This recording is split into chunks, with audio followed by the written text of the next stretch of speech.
ঢলের পানি বা পক্ষান্তরে বাংলাদেশের বন্যা পরিস্থিতি সৃষ্টি হওয়ার ঠেকাতে নতুন করে বাঁধ নির্মাণ। অমিয়র স্ট্যাটাসটি অনেক প্রকৌশলী, গবেষক, পরিকল্পনাবিদ ও স্থপতিরা শেয়ার করেছেন। বাঁধ নির্মাণ প্রসঙ্গে ফেসবুকে ছড়িয়ে পড়া আরও একটি স্ট্যাটাস এমন যে, সময় হয়েছে ফারাক্কার 40 কিলোমিটার দূরে 7,500 ফিট উচ্চতার দ্বিতীয় ফারাক্কা বাঁধ নির্মাণ করতে হবে।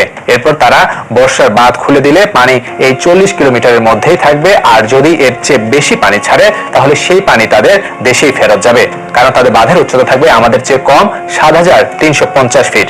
এ ধরনের দাবির ব্যাপারে তরুণ প্রকৌশলী তানভীরুল ইসলাম অমিয় যুক্তি, ভারত বাঁধ খুলে দিলে আমরা আমাদের বাঁধ বন্ধ করে দিব, বন্যার পানি আবার ভারতে চলে যাবে। এটা শুনতে খুব মজার মনে হলেও ব্যাপারটা এত সহজ না। নদীর ধর্ম হচ্ছে আপস্ট্রিম থেকে ডাউনস্ট্রিমে যাওয়া। তাই আপনি বাংলাদেশের অংশে একটা বাঁধ নির্মাণ করে দিলেই নদীর রিভার্স দিকে প্রবাহিত হওয়ার শুরু করে, এমন সম্ভাবনা খুবই কম। এক্ষেত্রে দুটো জিনিস হতে পারে: নদী ব্যারেজের আশেপাশে আরেকটা